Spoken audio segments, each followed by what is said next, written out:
Okay, question number 1. Who was Phone? You know, that's something that we've been trying to figure out for a very, very long time. So if anyone can figure out who was Phone, let me know.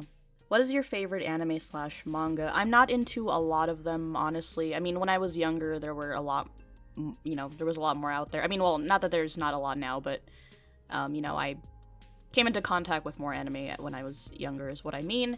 And that would be mostly because of stuff like Toonami and, you know, that kind of stuff that people my age grew up with. But if I had to pick for favorite manga, I'm not really fucking sure. But my favorite anime is Full Metal Alchemist, but I don't like the manga so much, which I know people are going to kill me for, but that's just what it is. So I probably can't pick a manga, but favorite anime would be FMA. What is your usual process for making videos, editing, and such?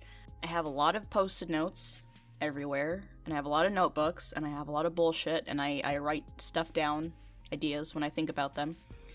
And depending on how well I think they'll be received, then I go ahead and, you know, take some notes on them, do a really rough outline, and then that'll lead into a script, and then, you know, from then on it's pretty basic. You do the recording, and then the editing of the audio, and then it goes into making the video. I mean, before that I might do a thing where, like, I make a project file and gather all the necessary visual stuff, but it's pretty self-explanatory. There's nothing really special about it, you know, because I'm only a voiceover YouTuber. I don't have, like, a crazy studio or anything like that, so yeah, it's not really that crazy of a thing. But I can't talk. But what people don't really realize is that it's ongoing. So, like, while I'm working on one video and I might be doing, like, the video editing for it, I have an idea, so I'm already writing down, you know, that idea for a video I might be doing, like, right after that, or the next week, or a couple months from there.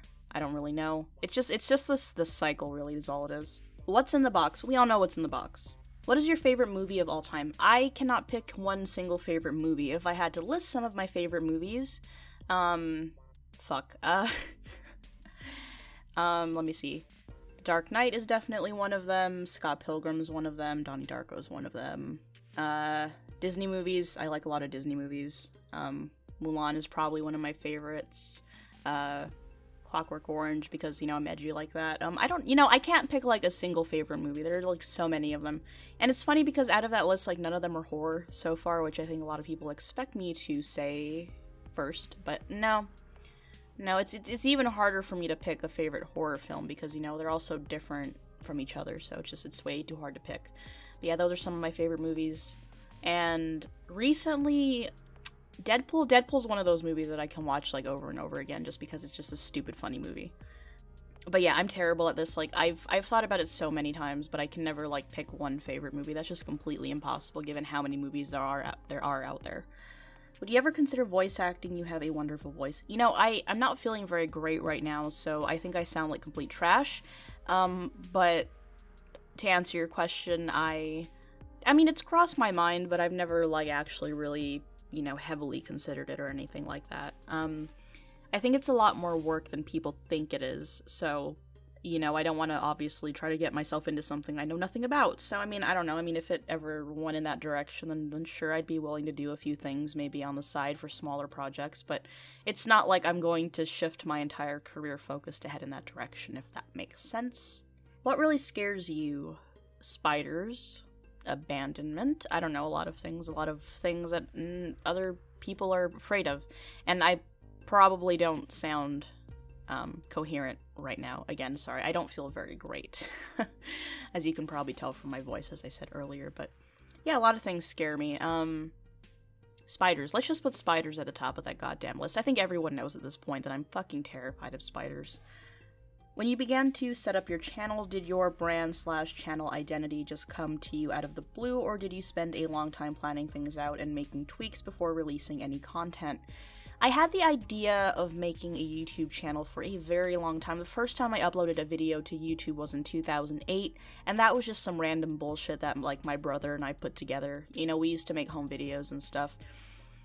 But you know, that was, like, the early days of YouTube where, like, no one really thought about, like, oh, I want to have a channel and I want to be a YouTuber. That was before that whole thing ever happened, so, you know, I was like everyone else. I was just uploading random shit. So, I don't think I had the idea of actually starting a proper channel until maybe 2014. I have this notebook that I have mentioned in places before, and it's the notebook that became my channel, essentially.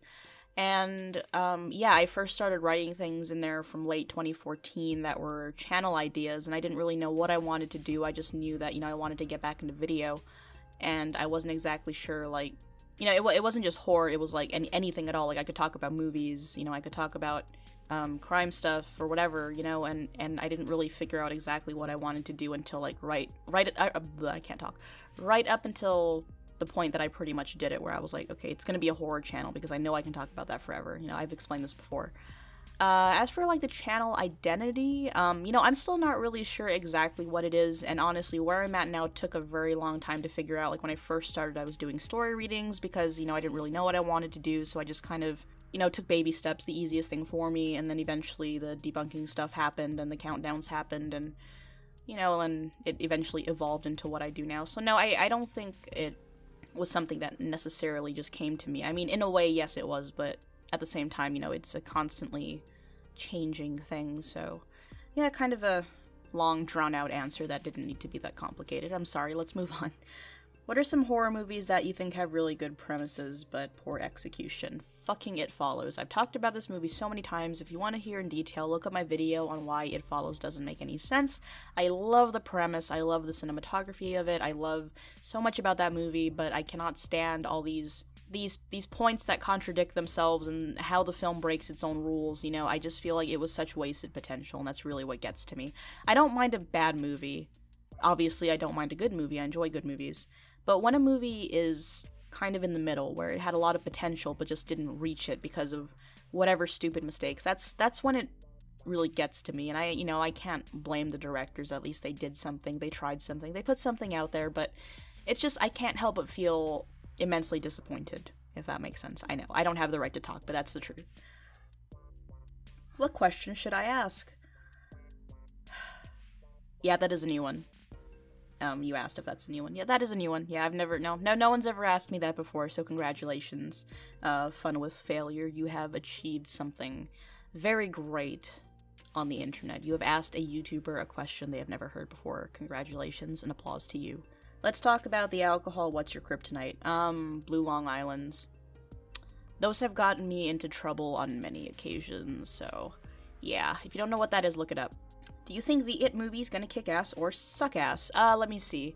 You know, I think It is one of those movies that could really, I mean, if you could call it a movie, that could really benefit from actually being remade. You know, there's a lot of stuff that I think gets remade just for the sake of the cash grab, and, you know, they're basically masterpieces that really don't need to be fucked with any further, but It is definitely one of those things that, you know, it had a lot of good parts to it, but there's a lot of things about the way it was put together that could definitely benefit from being rebooted or redone or whatever. So I don't know if it'll suck or not. Based off the trailers, it looks really good so far. I know people were complaining that it looks like a jump scare fest, but what you have to remember is that when people put together trailers, they're just made to be trailers. They have to act as trailers, so they have to grab your attention. You know, it's not going to be easy to fit atmospheric psychological horror into 1 or 2 minutes, so of course the trailers are going to be rather jump scary. Trailers always suck. Horror trailers always fucking suck. Let's just get that out of the way.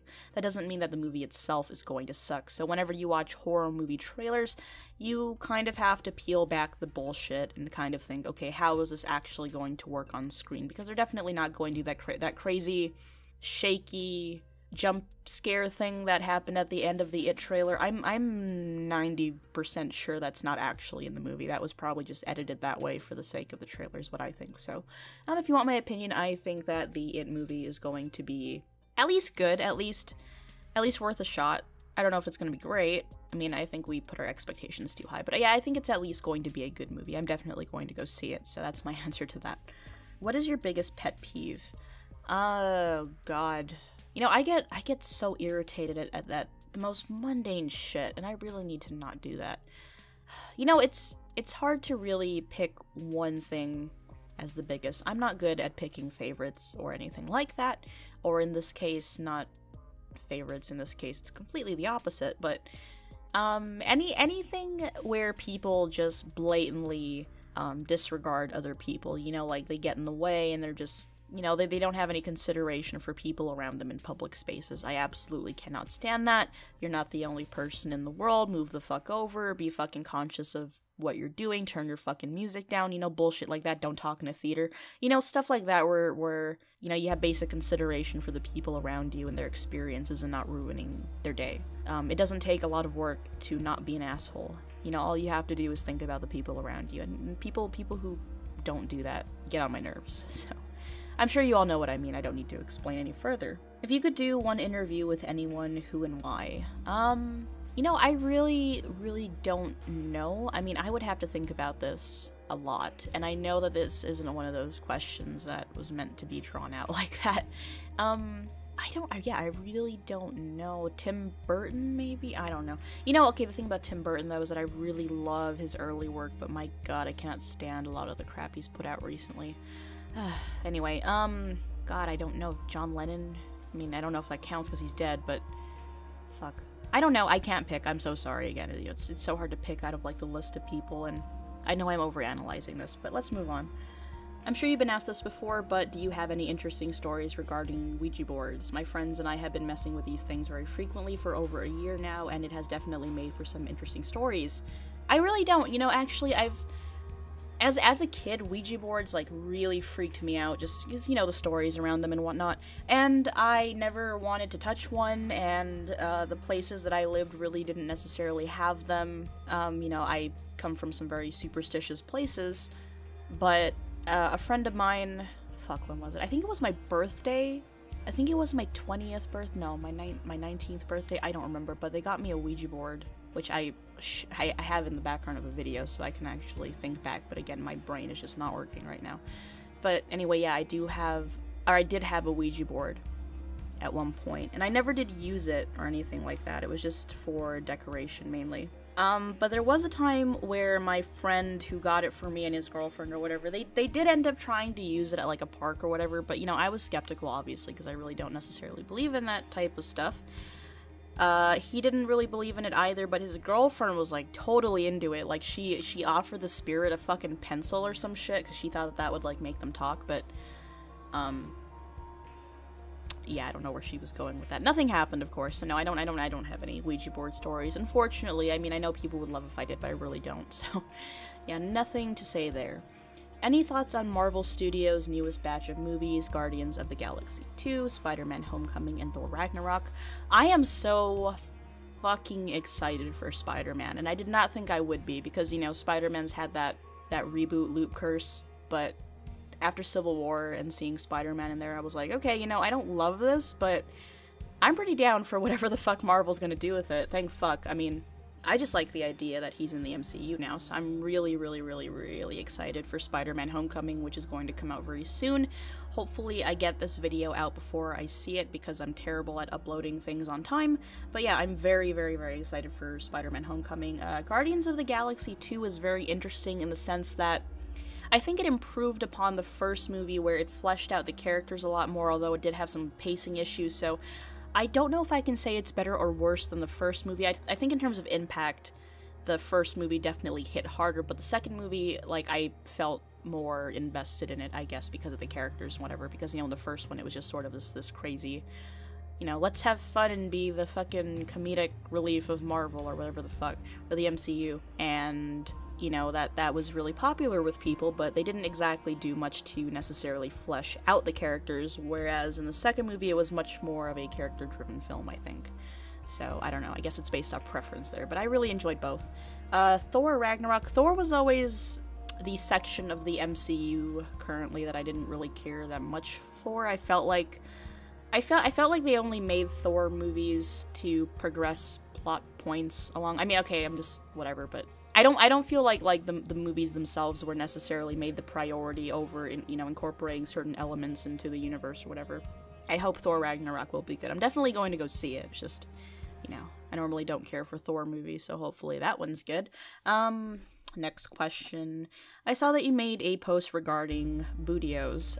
You know what? I found those at a store at random, and I don't know what they are, don't know where they're from. I never did Google it. I was assuming it was something, you know, it wasn't just a standalone product. I was assuming it had some kind of thing to it, but Yeah, that's all I know about that. I don't know, what it is at all. I'm sure people are going to be telling me based off what I just said, so go ahead and tell me, I guess.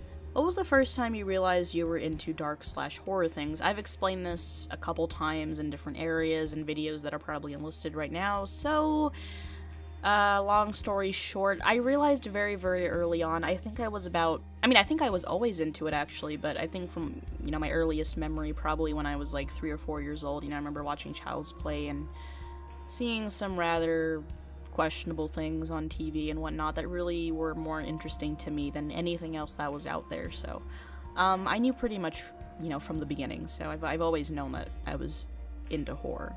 It seemed very natural to me. It seemed much more natural to me than, like, I don't know, fucking Barbies or like, happy kids books. I didn't like those things as a kid. They were just sort of artificial to me. I don't even know. I'm not even gonna get into this deep shit right now. But I've always known. I've always been into this kind of stuff. It wasn't like, oh hey, I like horror. It was just I like this or I like that, and again, it was very natural to me, so I didn't really have to think about it too much.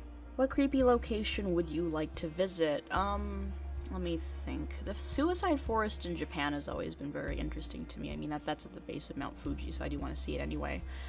Other than that, I'm pretty much up for anything. I can't think of anything right now specifically, but anywhere, like, if I was in some random place or state or country, whatever the fuck, and someone was like, hey, there's this really creepy thing down the road, you want to go see it? I'll be fucking down. I would totally say yes. I am up for that, like, anytime, fucking any day, whatever, What are your thoughts on the endless stream of superhero movie sequels, prequels, remakes, reboots, movies based on true stories, movies based on books, and movies based on books that are based on true stories?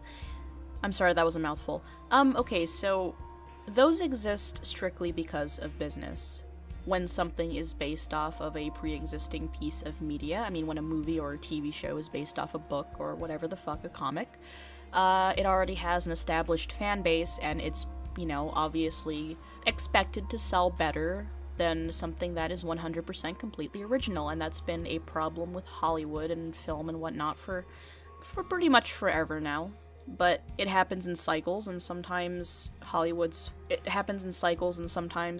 sways one way or the other. There are periods, if you look at Hollywood's history, where they've swayed more towards original screenplays, and times where they swayed more towards remakes, or like, Disney, for example. Everyone thinks Disney is so unique, but, a lot of their stuff was based off pre-existing fairy tales, and, a lot of it still is. I mean, Frozen, obviously based off a fairy tale, even though that's not necessarily relevant right now, but, I understand why people do this, and I understand why they adapt things. I understand why there's that safety net there, financially speaking, to approach something that already has an established fan base, instead of trying something completely original. But at the same time, I really wish that they would take more chances. That's all I'm going to say. You specifically asked about my opinion on the endless stream of superhero movies. You know what? I think they kind of exist as their own genre at this point. I'm completely fine with them. I'm open to, because in my opinion, I think the superhero thing could be spun in an infinite amount of directions. I mean, take, for example, the Powerpuff Girls, which a lot of people forget is a cartoon about these three, I guess they're technically mutants, but they're superheroes. Like, they acknowledge that they're superheroes in the cartoon, and they're these little kindergarten girls who kick ass, and they fly and shit, and they shoot lasers out of their eyes. The Powerpuff Girls, for example, are a superhero trio. A lot of people don't think of it as a superhero show, but remember, it is. Just because they're not fucking Marvel or DC doesn't mean that they're not superheroes. So I think that genre can go in so many different directions, so I welcome it with open arms. But, just because superhero movies exist doesn't mean that other things can't exist, so, I mean, I don't see any reason to complain about it. As for spin-offs, sequels, reboots, those are kind of different, because I feel like people just kind of hide behind them, like, why are we gonna have another Jurassic World or whatever the fuck? I don't know if that's confirmed, by the way, I'm talking out of my ass now, but, that's obviously just to bank on the notoriety of the original Jurassic Park, for example, and, we just know how it works. I mean, I guess they're there and they exist, and we just have to kind of deal with it and roll our eyes, whatever, but, might as well enjoy it while we can. But yeah, overall, like, I don't care that all these things are happening, but I don't think that they should replace original work. That's my final statement on that, if that's what you wanted. Where's the beef? I don't know if that old lady ever figured out where the beef was, so I can't answer it. I don't know if anyone can answer it, but thank you for asking. What kind of humor do you enjoy? Dry wit, puns, slapstick, basic, witty, so on and further. Well, like I said, I really like Deadpool. I mean, okay, honestly, I'm not very picky about the type of comedy. I'm the type of person who can laugh at stupid puns, or I can laugh at offensive humor. You know, it really depends on just how the joke itself is really constructed, and, you know, it just, is it funny or not? I don't care about the type of humor. I think that people who are overly critical of humor, like people who don't like puns, for example, it's like, could you get your head out of your ass and just laugh at stupidity every once in a while? Like, why do you take it so seriously? You don't have to take jokes seriously. I think okay, if South Park, I fucking adore South Park. That episode with Funnybot where they were talking about having the comedy awards and how there's a contradiction there because having comedy awards would imply that you take comedy seriously. That whole thing. Just think about what I just said there. Like, I don't care about the type of comedy. I don't care about if it's clean, if it's fucking Deadpool comedy, you know, I don't care. I like to laugh at as much as I can as possible. I spend so much time looking at, you know, horror and these really gruesome things around the world that whenever I find something humorous or something worth laughing at, I really want to take the time to just fucking enjoy it, because, you know, like, the world is a depressing place, so we need to laugh more. I need to laugh more. We all need to fucking laugh more, so let's pull the sticks out of our bums and just laugh more. So yeah. I'm not picky about the type of comedy. I just, you know, if it's funny, then I'll laugh at it. That's as simple as that. Last question, are you going to continue your blog story, My Friend the Murderer? I'm really interested to read it. Fuck. Guys, I am so sorry about this. I know that I've been holding off for, like, ever to write that story, to finish it. I mean, again, I do have drafts done. I just haven't actually gotten into it because it's really hard for me to sort of, because, you know, like I said, it is a true story. And it's really hard for me to sort of dig back, you know, in terms of memory, to dig back into that era and really sort of pull things together, you know? I mean, because, I mean, if you read the first part of the story, you'll know that I was drinking a lot at the time, and, you know, a lot of things were going on. So it's really hard for me to remember the details, and some of which I think I need to have some other people fill in the gaps for me. So, yeah, you know, there's that, and they're out living their own lives right now, and I'm busy doing other things and trying to get videos out when I can. It's just, it hasn't been in my mind recently. So I don't know when I'm going to finish that, but I really should at this point, because the end of that entire thing, I was planning on actually showing you guys the letters he wrote me from jail, where he described the crime in his own words, which I'm sure everyone would be very interested in hearing, because it is relevant to the theme of the channel. So fuck. At some point, I promise I'm going to finish it. And when I do finish everything, I will make sure to announce that, you know, here's the entire story in full. You can read it now, you know, whatever. So you just forget about it. Just turn off your brains. Don't think about it. Don't wait for it. One day it'll arrive on your doorstep, and you'll be very happy, and I'll be accomplished. I guess. I mean, that I wrote something for free that no one's really paying for. I mean, not that I'm doing it for money, but, you know, just it's a lot of work for nothing, so I kind of have to put the videos in the channel first, if you know what I mean. Anyway, so those are all the questions for now. Again, these are questions from my patrons of Patreon, which is already pretty obvious. I didn't have to say that, but anyway. Yeah, I just wanted to do something for you guys. Again, this video is going to go out to the patrons first, and eventually the public will hear it. But yeah, anyway, just, I guess, thank you for listening to my bullshit and my rambling and my incoherent whatever the fuck I'm doing right now, because I am really tired and I have no idea what's going on. I'll be back with another video sometime soon. Again, I don't know what the time frame is that I'm going to upload this, but I will be back with another standard, regular, creepy video, or maybe a more comedic one, I don't really know. I'll be back with something soon, so with that being said, I'll talk to you guys all whenever that happens, and I'll leave now. This is awkward. Goodbye. None of you are still here anyway, so it's okay.